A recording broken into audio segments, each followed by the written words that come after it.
ओम मंगलमस्तु। सर्वसमर्थ भगवान आप सभी का परम मंगल करें।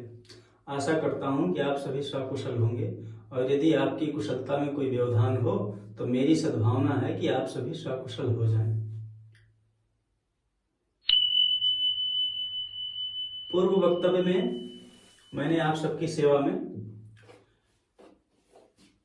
लक्ष्य के संबंध में कुछ बातें निवेदन किया था। हम लोग चर्चा करते हुए यहां तक पहुंचे थे कि लक्ष्य क्या है।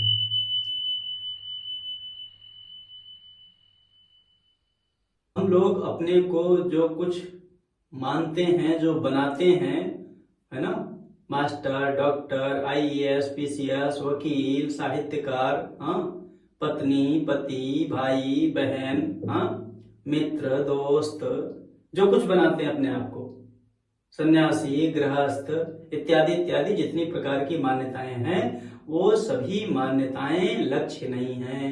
वो मान्यताएं कर्तव्य की प्रतीक हैं, कर्तव्य के पुंज की प्रतीक है। मतलब उन मान्यताओं में कर्तव्य समाहित हुआ है। इस बात पर चर्चा किया गया था। आज अब बहुत ज्यादा लक्ष्य के संबंध में चर्चा करने की आवश्यकता नहीं, आप सब लगभग समझ चुके होंगे। बस आज बहुत थोड़ी सी और बिल्कुल विशुद्ध बातें जो बची हुई हैं पूर्व वक्तव्यों में से, उस विषय में आप सबके सामने निवेदन करना है। मैं आपसे पूछता हूं कि आप किसी ऐसे मार्ग पर जा रहे हो जिस मार्ग पर कांटे ही कांटे हों, तो आप क्या करेंगे? कांटा हटाएंगे या मार्ग छोड़ देंगे? बहुत बुद्धिमान होंगे तो आप कहेंगे कि मार्ग छोड़ देंगे, पर मार्ग छोड़ देना समाधान नहीं है ना। कांटा हटा दो मतलब आपके जीवन में जो दुख है ना, उस दुख से भागना, दुख से छूटने का उपाय नहीं है। तो हम लोग लक्ष्य के संबंध में बातचीत कर रहे थे। आपका लक्ष्य क्या है? सुख तो हर आदमी चाहता है, दुख कोई चाहता नहीं। कामना पूर्ति सब लोग चाहते हैं, कामना आपूर्ति कोई चाहते नहीं है ना। कि चाहते हैं आप लोग? कोई नहीं चाहते हैं। तो दुख आप चाहते नहीं, सुख चाहते हैं। अच्छा, एक और बात, दुख क्या है? इस पर अगर आप विचार करेंगे ना, तो किसी ना किसी प्रकार की जो कमी है उसी को दुख कहते हैं। अगर कमी ना हो तो दुख नहीं होगा, दुख ना हो तो कमी महसूस नहीं होगी। मतलब कि कमी और दुख, अभाव और दुख, इन सब का स्वरूप एक ही है। आप अपने जीवन को सामने रख करके देखो, आपको दुख तभी होगा जब आपके जीवन में किसी ना किसी प्रकार की कमी महसूस होगी। हाँ, अब आपको लगता होगा कि बहुत अधिक धन हो जाएगा तो कमी मिट जाएगी, बहुत ज्यादा संसाधन हो जाएगा तो कमी मिट जाएगी, पर ऐसा नहीं है। आप धनवानों से भी जाकर के पूछो, उन्हें अपने धन में कमी लगती है या नहीं। अगर कमी लगती है और किसी ना किसी प्रकार का अभाव ही दुख का हेतु है ना, तो आपको दूर से देखने में ये लग सकता है कि कोई धनवान बहुत सुखी है, पर ऐसी बात नहीं है। कोई नहीं सुखी है। जो आत्म संतुष्ट नहीं है वो सुखी कैसे हो सकता है भला? तो लक्ष्य के संबंध में बात हम लोग कर रहे थे। तो आपकी, पहले भी मैंने निवेदन किया था आपकी सेवा में कि आपके वर्तमान में, ठीक है, आपकी जो आवश्यकता है वही आपका लक्ष्य है। अब अपनी उस आवश्यकता को पहचानो। आवश्यकता उसे नहीं कहते जिसकी पूर्ति ना होती हो, और आवश्यकता उसे भी नहीं कहते जो प्राप्त होकर के पुनः उसका वियोग हो जाए, अलग हो जाए, प्राप्ति पुनः अप्राप्ति में बदल जाए, तो उसे लक्ष्य नहीं कहते, है ना। इसी विषय में पूर्व वक्तव्य में चर्चा किया गया था कि संसार में आप जो कुछ भी लक्ष्य बनाते हैं ना, जितना भी जो कुछ भी है, हाँ, वो अब बहुत ज्यादा उसका विस्तार करने की आवश्यकता नहीं है, आप सब समझ चुके हैं, है ना। तो वो सब आपका लक्ष्य नहीं है, वो राग निवृत्ति में हेतु है।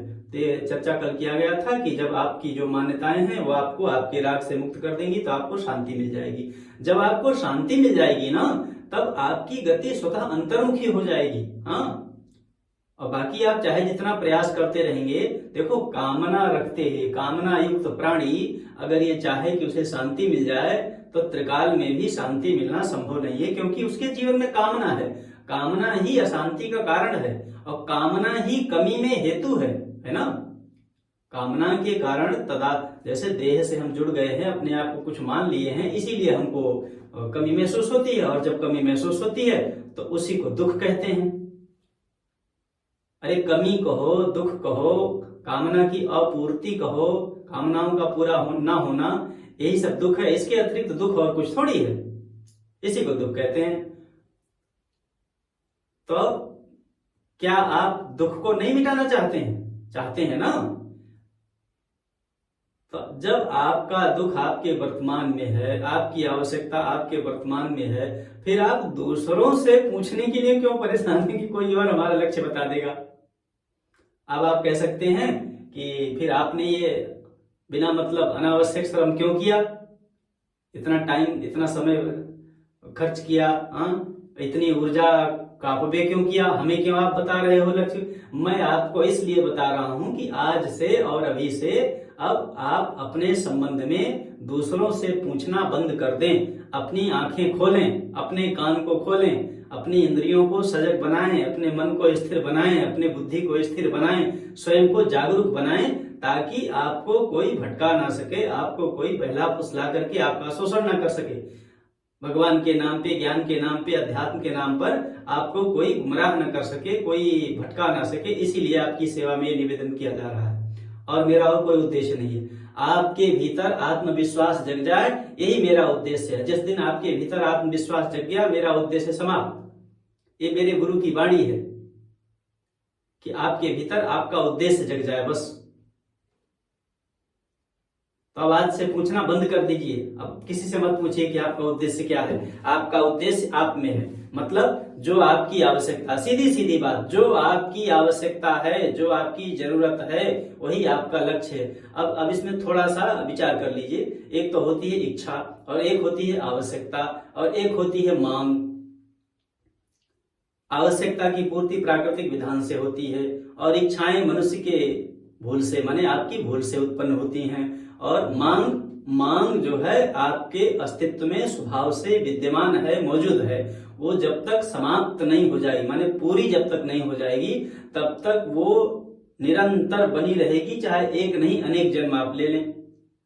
मांग कभी समाप्त नहीं होगी। वो समाप्त तभी होगी, जैसे नदी तब तक नहीं रुकती है जब तक सागर में मिल ना जाए। क्यों? क्योंकि जहां से जो उत्पन्न हुई है वो वहीं पर मिलकर के तब समाप्त होती है ना। ये प्रकृति का नियम है। प्रत्येक गति स्थिरता में से उत्पन्न होती है, और सारी गतियों का अंत स्थिरता की परिसमाप्ति में ही है।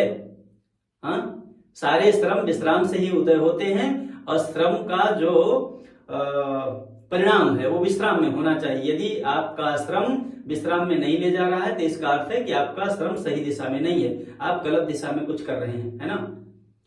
तो मांग क्या है? शांति की मांग है, स्वतंत्रता की मांग है, अमरत्व की मांग है, निर्भयता की मांग है, समता की मांग है, प्रेम की मांग है, आनंद की मांग है, इन सब चीजों की मांग है। और शरीर की आवश्यकता है, जैसे भूख लगती है तो भोजन करना पड़ता है, प्यास लगती है तो जल पीना पड़ता है, शीत लगती है तो वस्त्र धारण करना पड़ता है ना। ये सब आपके शरीर की आवश्यकताएं हैं। तो आवश्यकताएं प्राकृतिक विधान से पूरी होती हैं, और मांग पूर्ति की जिम्मेदारी आप में है, आपके ऊपर है। वो शांति आपको चाहिए। आपके आंख, नाक, कान, हाथ, पैर इत्यादि कभी नहीं कहते कि मुझे शांति चाहिए। आपको ही ऐसा प्रतीत होता है, माने मनुष्य को ही प्रतीत होता है कि मुझे शांति चाहिए, मुझे स्वतंत्रता चाहिए, है ना।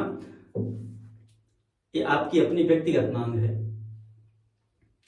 और ये मांग आपको कहीं बाहर ढूंढने से नहीं मिलेगी। आप कहीं शांति बाहर खोजें कि किसी बड़े आश्रम में चले जाएंगे तब शांति मिल जाएगी, कि कहीं हिमालय में जाके कंदरा में घुस जाएंगे तब शांति मिल जाएगी, किसी गुफा में घुस जाएंगे तब शांति मिल जाएगी। इस समय मैं भी गुफा में ही बैठा हूँ तो गुफा में बैठने से शांति नहीं मिलती है। शांति तब मिलती है जब आपकी कामनाएं समाप्त हो जाएं।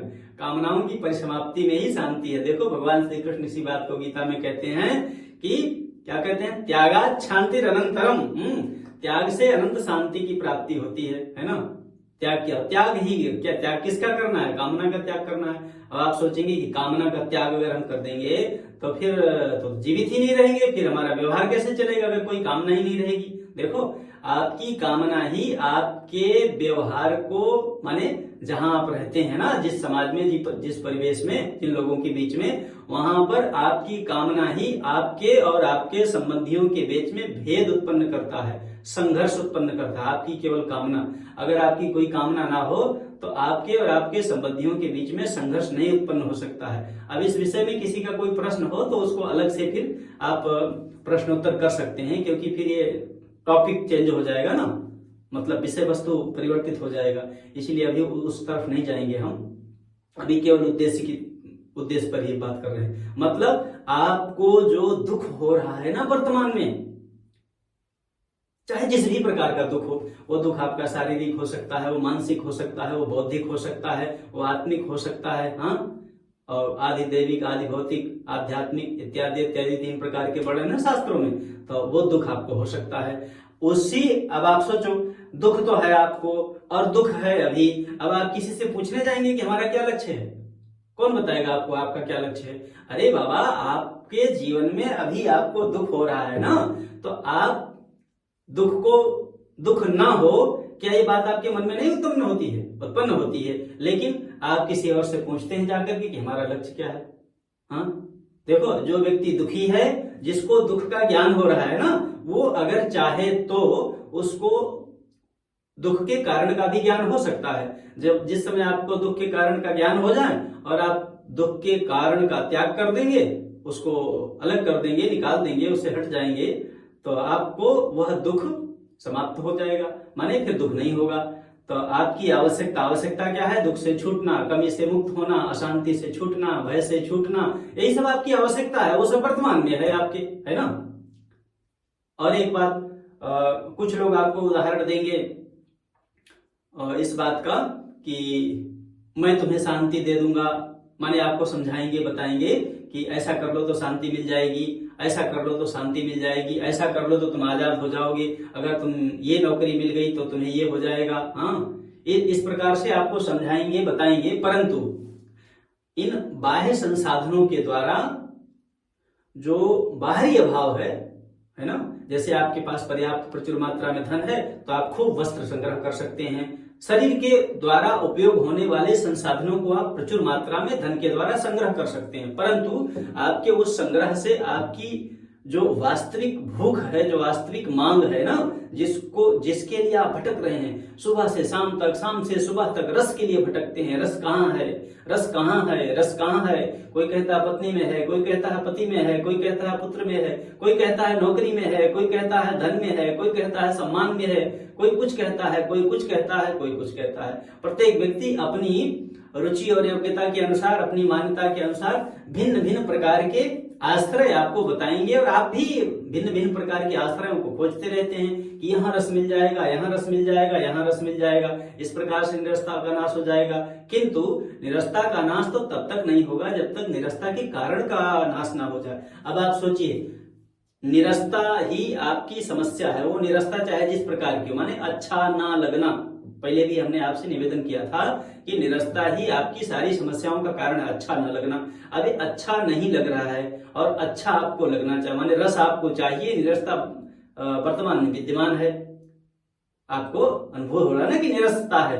यदि निरस्ता ना हो तो कोई प्रश्न ही नहीं होगा। हाँ, निरस्ता है इसीलिए चिल्लाते हैं, अच्छा नहीं लगता है इसीलिए फिर संग खोजते हैं, पत्नी चाहिए, पति चाहिए, भाई चाहिए, बहन चाहिए, बेटा चाहिए, बाप चाहिए, धन चाहिए, सम्मान चाहिए, इत्यादि इत्यादि में फिर पद चाहिए, प्रतिष्ठा चाहिए, माने सुख सुविधा सम्मान के कुचक्र में फंसे रहते हैं दिन रात, और बार बार उन्हीं कर्मों को करते हैं। रस तो उनसे मिलता है, लेकिन वो रस सीमित है, क्षणिक है, परिवर्तनशील है, इस कारण से वह रस पुनः निरस्ता में परिवर्तित हो जाता है। तब बल पूर्वक आप रस पाने का प्रयास करते हैं और अपने आप उस रस की, माने जो रस आपको विषयों से मिलता है ना, उस रस की अपने आप निवृत्ति हो जाती है, छूट जाता है वो रस, आप अलग हो जाते हैं उससे, फिर पुनः रस का अभाव महसूस होने लगता है, क्योंकि आपका जो मन है, अर्थात मनुष्य का जो मन है ना, वो मन रस का पुजारी है। जब तक उसको अपना अभीष्ट रस नहीं प्राप्त हो जाएगा ना, तब तक वो भटकता रहेगा। हाँ, बचपन में कहीं और कुछ खोजते थे, जवानी में कहीं और कुछ खोज रहे थे, बुढ़ापा में कहीं और कुछ खोजेंगे।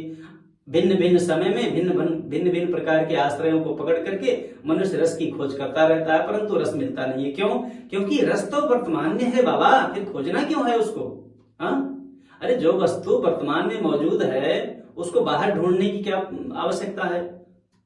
हाँ, जहां जहां वो रस नहीं मिला, जैसे मान लो अभी तक आपने जिन जिन भी विषयों का रस भोगा है, जहां जहां से भी आपको रस मिला है, हाँ, शादी करके, बच्चा पैदा करके, घर बना करके, सम्मान पा करके, नौकरी पा करके, धन इकट्ठा करके, गाड़ी खरीद करके, अब जितने भी आप कह सको, हम तो कहेंगे तो बहुत है, तो बुलंदा बन जाएगा बिल्कुल एकदम से, सब बातों को एक ही वक्तव्य में रखेंगे तो जितने भी प्रकार के रस के स्रोत हैं, चाहे आप सुन करके सुखी होते हो, चाहे बोल करके सुखी होते हो, कुछ देख करके सुखी होते हो, स्पर्श करके सुखी होते हो, चाहे स्त्री पुरुष के समागम से आप सुखी होते हो, हाँ, जिस भी प्रकार से, अरे मल त्याग करके सुखी होते हो, हाँ, पेट में मल भरा रहता है ना, जब मल का त्याग कर देते हैं आनंद आ जाता है, शांति मिल जाती है। तो जिस भी प्रकार के रस हैं, अभी तक आपने जितने भी प्रकार के रसों को भोगा है, देखो उन रसों के द्वारा आप, माने उन रसों के भोगने से जो भी आज तक आपने, आपकी जो भी आयु हो, आप चाहे 15 के हो, चाहे 25 के हो, चाहे 75 के हो, उससे कोई फर्क नहीं पड़ता, लेकिन आपने आज तक जिन जिन भी रसों का भोग किया है, वो सारे के सारे रस आपके अभिष्ट को, माने अभिष्ट रस को देने में समर्थ नहीं थे। क्यों? क्योंकि आज तक आपने जिन रसों को भोगा है, उन माने अनुभव किया है, उनसे अधिक रस आपको चाहिए, क्योंकि अगर ना चाहिए होती ना, तब तो पूर्णता आ गई होती आपके जीवन में, पर पूर्णता नहीं आई, वो रस भी आज नहीं है। हाँ, है क्या? विचार करो अपने अपने जीवन में, बिल्कुल नहीं है। भोजन करना आप आरंभ करते हैं, भोजन करने के आरंभ में जो रस रहता है वो 2 ग्रास 4 ग्रास खाने के बाद नहीं रह जाता है। इसी प्रकार से नई नई शादी होती है, पति पत्नी दोनों को ही रस मिलता है, अच्छा लगता है, प्रसन्नता होती है, लेकिन 1 महीना, 1 साल, 2 साल, 3 साल के बाद रस खत्म हो जाता है। क्यों खत्म हो जाता है? आखिर माँ संतान को उत्पन्न करती है, उसे इतना आह्लाद होता है, इतना अच्छा लगता है, इतनी प्रसन्नता मिलती है, ऐसा लगता है दुनिया की सारी संपत्ति मुझको मिल गई, सारा स्वर्ग हमारे ही पास मौजूद है। एक माँ को ऐसा लगेगा जिस समय वो संतान होती है, माता बनती है। कोई भी नवविवाहिता बहन जब माँ बनती है तो उसको अपार हर्ष होता है, अथाह रस मिलता है उसको, लेकिन वही रस जैसे जैसे बच्चा बड़ा होता जाता है, धीरे धीरे वो रस समाप्त हो जाता है, होता जाता है। एक दिन ऐसा आता है कि वही बच्चा अपने को जो है शत्रु जैसा भी दिखने लगता है। अरे सब माताओं को नहीं दिखता है, पर दिखने तो लगता ही है, किसी को भी दिख सकता है। ये परिस्थिति माने माता और पुत्र के बीच में भेद की उत्पत्ति तो कहीं भी हो सकती है, कभी भी हो सकती है। एक माने जो रस माँ को उस समय मिल रहा था जिस समय वो संतान होती हुई, वो रस थोड़ा दिन तक बढ़ता है, बच्चे की किलकारियों को सुनती है, उसके खेल को देखती है, उसका फुदकना देखती है, हाँ, उसकी तोतली बानी को सुनती है तो उसको बहुत अच्छा लगता है। लेकिन वही बच्चा जब थोड़ा और बड़ा होने लगता है, और बड़ा होना लगता है, माता पिता की बात नहीं मानता है, तो रस फिर निरस्ता में बदलने लग जाता है। तात्पर्य है कि यहाँ इस संसार के द्वारा मिलने वाले जितने भी प्रकार के रस हैं वो कुत्थित रस हैं। आपको रस चाहिए, माने आपकी मांग रस है, वो रस स्वतंत्रता के रूप में चाहिए, निर्भयता के रूप में चाहिए, समता के रूप में चाहिए, प्रसन्नता के रूप में चाहिए ना, सामर्थ्य के रूप में चाहिए, इत्यादि इत्यादि प्रकार से आपको रस चाहिए। विश्राम के रूप में वही रस चाहिए, वो रस ही है, माने अच्छा लगना है ना। रस का अर्थ और कुछ नहीं है, अच्छा लगना मतलब हमें बुरा ना लगे, हाँ, इसी को रस कहते हैं। तो वो रस आपको इस संसार से नहीं मिला। तो अभी तक जितने भी रसों को आप भोग चुके हैं भूतकाल में, अब आपके ऊपर ये जिम्मेदारी आ जाती है कि उन रसों को पुनः प्राप्त करने की इच्छा का त्याग कर दें। और क्या कामना आप छोड़ पाएंगे बताओ भला? आपके, जब मैं कहता हूं कि निष्काम होने से आपके लक्ष्य की प्राप्ति होगी, शांति मिलेगी, तो आप बताओ कामना क्या छोड़ना है भाई? अरे जिन रसों को आपने, जिन सुखों को आपने भोगा है, जो सुख आपको संतुष्टि नहीं दे पाए, पूर्ण रूप से आपको रस नहीं दे पाए, पूर्ण संतुष्टि नहीं दे पाए, जिनका कि आपने अनुभव किया है, उन्हीं को तो त्यागना है कि भाई अब नहीं चाहिए। क्यों नहीं चाहिए यार? तू मेरे काम का नहीं है, तेरे द्वारा मेरे को जो वो रस नहीं मिला जो मुझे चाहिए था, इसीलिए अब तुझे मैं नहीं चाहता हूं। अब आप सोचो, भूतकाल की कामनाओं के आधार पर जितने रसों को आपने भोगा है, अगर वर्तमान में उनको आप त्याग दें माने छोड़ दें, तो बताओ आपके जीवन में क्या कामना रहेगी, अर्थात आप निष्काम हो जाएंगे। और वर्तमान की निष्कामता देखो, बड़े बड़े आचार्यों ने, बड़े बड़े उपदेष्टाओं ने, बड़े बड़े विचारशीलों ने, जिनको समाज ने बहुत बड़ा माना है ना, उन लोगों ने क्या कहा, वर्तमान में जियो, वर्तमान में जियोगे तो तुम्हें प्रसन्नता मिलेगी। पर वो कब मिलेगी, जब तुम निष्काम हो जाओगे तब ना वर्तमान में जी पाओगे, बलपूर्वक थोड़ी वर्तमान में जी पाओगे। अगर आप कोशिश करो कि हम बल के द्वारा खूब ताकत लगा करके, कोठरी में बंद होकर के, गुफा में घुस करके, पानी में घुस करके, हवा में खड़े होकर के और जंगल में जाकर के, और माने ये जो बाह्य परिस्थितियां हम लोग बनाते हैं ना, इन बाह्य परिस्थितियों के आधार पर कभी रस मिला नहीं करता है, न कभी निष्कामता हुआ करती है, न कभी शांति मिला करती है। हाँ, क्षणिक मिलती है ना, इनके द्वारा क्षणिक, तो क्षणिक रस तो पहले मिला ही था, क्षण भंगुर कुत्थित परिवर्तनशील, हाँ, आंशिक रस तो पहले से ही मिला है, बचपन से ही आप भोग रहे हैं, माँ के साथ रह करके रस भोग रहे थे, माँ के साथ रहना अच्छा लग रहा था, और बड़े हुए तब दोस्तों के साथ रह के अच्छा लगने लगा, और बड़े हुए थे किसी और को से युवावस्था आई तो पत्नी के साथ अच्छा लग रहा है, पति के साथ अच्छा लग रहा है, और बड़े हुए तो फिर अलग अलग भिन्न भिन्न प्रकार के स्रोतों को आप खोजते रहते हैं, उसमें अच्छा लगना ढूंढते रहते हैं, पर जो आप ढूंढ रहे हैं वो वहां मिलता नहीं। क्यों? क्योंकि वो वहां है नहीं। अरे भाई, जो चीज जहां है नहीं वो आपको मिलेगी कैसे? जो वस्तु जहां नहीं है वो कैसे मिलेगी? तो अब आप कहेंगे फिर वो है कहां? वो आपके भीतर ही है ना, क्योंकि परमात्मा सर्वत्र है, ये सारी की सारी चीजें परमात्मा में है, भगवान में है। ऐसा भक्तों ने अनुभव भी किया है और आज भी करने वाले कर रहे हैं। हाँ, और पर आपको तब अनुभव होगा जब आप निष्काम हो जाओ, तब आपको पता चलेगा कि हाँ, ये विचित्र आदमी सही कह रहा है ना। तो रस आपके अपने भीतर में है। अब आज से इसीलिए ये मत पूछना किसी से कि हमारा लक्ष्य क्या है। हाँ, अच्छा, अब अगले वक्तव्य में हम लोग जो है, जैसे प्राय करके साधु संतों से आपने सुना होगा ना, अनेक अनेक प्रकार के आचार्यों के द्वारा, अनेक अनेक प्रकार के सांप्रदायिक आचार्यों के द्वारा आपने सुना होगा कि भगवत प्राप्ति ही लक्ष्य है, मनुष्य जीवन का लक्ष्य भगवत प्राप्ति है, ईश्वर प्राप्ति है, आत्मज्ञान है, ब्रह्मवेत्ता होना है। हाँ, ये सब लक्ष्य है। तो अब इस विषय में फिर अगले वक्तव्य में हम लोग चर्चा करेंगे, है ना। तो अब अगर इसमें से अभी तक जो चर्चा आपके सेवा में निवेदन किया गया, इसमें से आपको कुछ अच्छा लगा हो, ऐसा लगता हो कि इसको सुनने के बाद किसी भी भ्रमित व्यक्ति को कुछ प्रकाश मिल सकता है, संभव है, इस वक्तव्य को सुनने के बाद किसी भी व्यक्ति के मस्तिष्क के जो गुत्थी है, जो उलझन है, उसको सुलझाने में सहयोग मिल सकता है, तो आप अपने मित्रों को, अपने परिवारजनों को भी इसको शेयर कर दीजिए और उनके पास भी भेज दीजिए, ताकि वो लोग भी सुन करके अपने जीवन को सफल बनाने का प्रयास करें, अपनी बुद्धियों को सुलझाने में उनको भी सहयोग मिल जाए। और अगर आपको लगता है कि ये तो बेकार की वीडियो है, मतलब इसका कोई लाभ नहीं है इससे सुनने से, तो ठीक है, आपको भी नमस्कार, आपके ज्ञान को भी नमस्कार। मेरा तो कुछ बनने बिगड़ने वाला है नहीं, आप सुनोगे तो आपको ही लाभ होगा, मेरा इसमें क्या लाभ होने वाला है। पर अगर आप भेज देंगे, देखो, अगर किसी एक व्यक्ति को भी आपके द्वारा जरा सा भी उसके लक्ष्य की प्राप्ति की ओर सहयोग मिल गया ना, थोड़ा सा भी, तो भगवान श्री कृष्ण गीता में कहते हैं कि मेरी गीता मतलब जो सदाचार की बातें जिसमें है, जिसमें ज्ञान की बातें हैं, जिसमें भक्ति की बातें हैं, हाँ, जिसमें अहंकार के नाश की बातें हैं, जिसमें जीवन जीने की कला है, जिसमें परमात्मा के स्वभाव की चर्चा है, परमात्मा के स्वरूप की चर्चा है, परमात्मा के सामर्थ्य की चर्चा है, उस ज्ञान की बात को दूसरों को सुनाना भी एक प्रकार की साधना आपकी बन जाएगी। ठीक है, तो भगवान कहते हैं जो ऐसा व्यक्ति है जो मेरी गीता का प्रचार करेगा, मेरे सत्य ज्ञान का प्रचार करेगा, वो मुझे अत्यंत प्रिय होगा। तो अगर आप इस वक्तव्य को आप अपनी बुद्धि से निर्णय करते हो, आपको लगता हो कि ये सत्य ज्ञान है, तो आप इसको गीता से कम मत मानिए, क्योंकि ज्ञान ही गीता है, गीता और कुछ अलग से नहीं है। गीता में से सत्य ज्ञान को हटा दो तो गीता शून्य हो जाएगी, गीता कुछ नहीं बचेगी। हाँ, ये बात है कि वो परम विद्वान ब्रह्मवेत्ता ब्रह्मर्षि भगवान व्यास के द्वारा वो रचा गया है ना। उन्होंने समाधि की भाषा में, श्री कृष्ण उसके वक्ता हैं, अर्जुन उसके श्रोता हैं, श्रोता भी बहुत ही मेधावी हैं, विचारवान हैं, विचारशील हैं, प्रबुद्ध हैं, और सुनाने वाला भी प्रबुद्ध है। सुनाने वाला तो क्या, वो तो भगवान ही है, तो उसकी तो क्या बात है।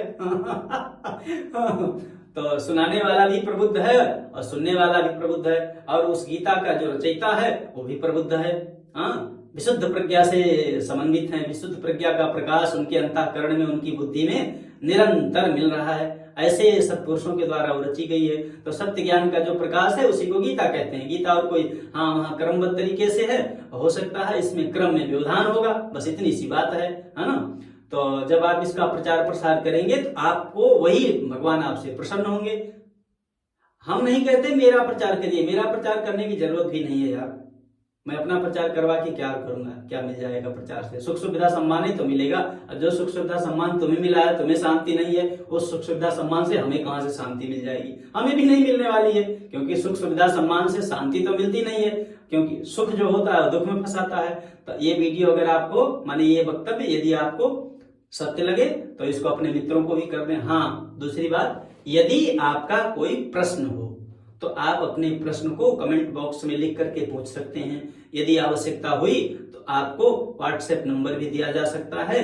मतलब यदि ऐसा लगा कि आपके प्रश्न में गंभीरता है, आप वास्तव में साधन कर रहे हैं और आप प्रश्न, आपकी साधना से वो आपका प्रश्न प्रकट हुआ है, तो आपके प्रश्न का उत्तर देने का प्रयास किया जाएगा। संभव है भगवत कृपा से, प्रभु की वो सत्य ज्ञान प्रकाश वाली जो प्रकाशिका शक्ति है ना, जो ज्ञान देती है सबको, हो सकता है, क्योंकि दे ही रही है वो ज्ञान तो उसी का है।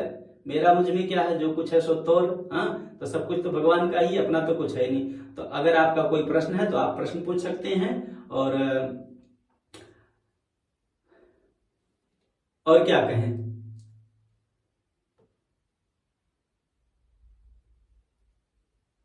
हाँ, इसमें एक और बात है, इसमें आप सभी की सेवा के लिए प्रतिदिन इसमें एक वक्तव्य डाला जा रहा है, अपलोड किया जा रहा है। तो अगर आप इसमें वो घंटी होती है, क्या बोलते हैं, बेल आइकन, क्योंकि मैं अंग्रेजी नहीं पढ़ा हूं ना यार, अंग्रेजी ज्यादा मुझे आती नहीं है, सुन सुन करके 2-4 शब्द सीख गया हूं। हाँ, तो अगर आप वो बेल आइकन को दबा देंगे तो यहाँ से जब कोई भी वक्तव्य जारी किया जाएगा, मतलब यूट्यूब पर अपलोड किया जाएगा, तो आपको उसका सूचना मिल जाएगी, नोटिफिकेशन मिल जाएगा, तो आपको सुविधा रहेगी।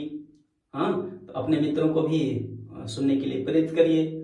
अब बहुत ज्यादा कहने की आवश्यकता नहीं है, परमात्मा की दी, क्योंकि फिर वक्तव्य भी लंबा हो जाएगा। परमात्मा की दी हुई वाणी को परमात्मा को समर्पित करते हुए मैं प्रभु से प्रार्थना करता हूं कि आप सभी का परम मंगल हो, कल्याण हो, आप सब इसी जीवन में मुक्त हो जाएं, भक्त हो जाएं, सामर्थ्यवान बन जाएं, सर्वज्ञ बन जाएं, शांत हो जाएं, विश्राम प्राप्त हो जाए, आपका जीवन शांति, सद्भाव और अनंत आनंद से परिपूर्ण हो जाए। इसी सद्भावना सहित आप सभी को बहुत बहुत साधुवाद। हरि ओम तत्सत, हरि ओम तत्सत, हरि ओम तत्सत। ओम मंगलमस्तु।